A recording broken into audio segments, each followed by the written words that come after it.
In 2014, if you walked into any toy store in Japan, alongside the familiar Pikachu, you would see a cat with two tails named Jibanyan, a mascot for the brand new Yokai Watch franchise. It wasn't just a game, it was a social phenomenon deemed the Pokemon killer. At its peak, Yokai Watch was so popular that children lined up around the block just to get a replica medal, and the games were outselling almost every other title on the Nintendo 3DS at the time. Over the years, Yokai Watch accumulated over $2 billion in video game, merchandise, and movie ticket sales, surpassing the likes of Resident Evil, The Matrix, Evangelion, and many other iconic franchises. Fast forward to today, and Yokai Watch is effectively dead in the West, while in Japan it's been put on ice in favor of a spiritual successor, with no plans for any releases in the near future.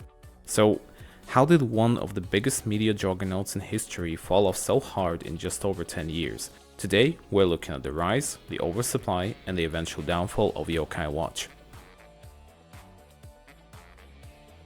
To understand what happened, we need to look into how Level 5, the creators of Yokai Watch, handled the series. They didn't just release a game, they launched a cross-media franchise claiming to know how to create a successful new IP, backed up by years of market research. Between 2013 and 2016, Japan received 3 mainline games with a release model similar to Pokemon, several third versions just like Pokemon, and multiple spin-offs, just like, you guessed it, Pokemon. And while this approach initially made billions, it caused severe franchise fatigue. By the time Yokai Watch 3 arrived, the market was suffocating. There was too much merchandise to purchase, too many anime episodes to watch, and the games were coming out so fast that it was nearly impossible to keep up with everything. In Japan, the franchise pretty much collapsed under its own weight.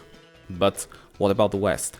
Well, we didn't get the first game until late 2015, 2 years after its Japanese release, and by the time Yokai Watch 2 and 3 made it to the store shelves outside of Japan, the Nintendo Switch was already out, further reducing the potential market share.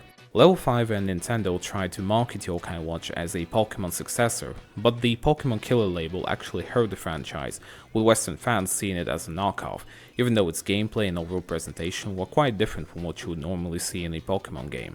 Then came the final nail in the coffin with the release of Yokai Watch 3 in early 2019. With the Nintendo Switch out for almost 2 years at that point, it was a literal dead-on-arrival release in the West.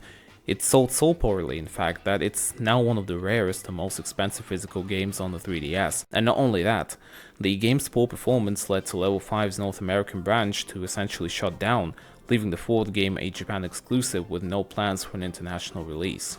Even in Japan, the series ran its course. Yokai Watch 4 was an ambitious jump to new hardware, but it was plagued with development issues, had a smaller roster of yokai, and a confusing Shadow Side reboot of the tie-in anime that alienated a fair chunk of the audience. By 2024, Level 5 made it official. During their Vision event, they didn't announce Yokai Watch 5. Instead, they announced Holy Horror Mansion, which is a spiritual successor and the next concept for the Yokai Watch. A Ghostcraft RPG that uses many of the same mechanics but ditches Jibanyan, Whisper, and the watch itself. It was the final admission that the Yokai Watch brand would no longer be supported, and that the studio had essentially given up. So, why did this happen? Because Level 5 overextended. They flooded the market until it drowned, then waited too long to bring the games to the West, almost entirely missing the 3DS generation.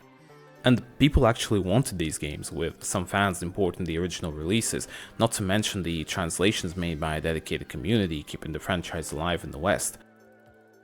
Yokai Watch is a lesson about the dangers of the cross-media franchise model, meaning that you can be the hottest new thing in the world today, but if you don't give the audience room to breathe and time your releases, you might just become a ghost by tomorrow.